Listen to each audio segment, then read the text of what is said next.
A weep hole cover allows for water that is accumulated in the jam track to escape. It keeps contaminants such as debris or insects out of your home.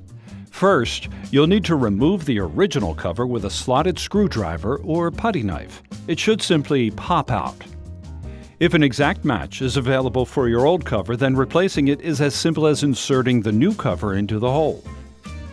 In the event that you're unable to find an exact replacement, a promising solution is Swisco's 26-186. This is a very versatile cover that can work on many different types of windows thanks to its installation pegs, and it can accommodate weep holes up to 1 5/8 wide. Put the cover up to your window frame and mark where the installation holes should be. The installation pegs on this cover measure 1 7/8 inches apart. Make sure that the markings are centered before drilling. Drilling a smaller pilot hole will help you align the larger hole. We recommend using an 11/64 inch drill bit. This is slightly smaller than the width of the pegs and should make for a snug fit.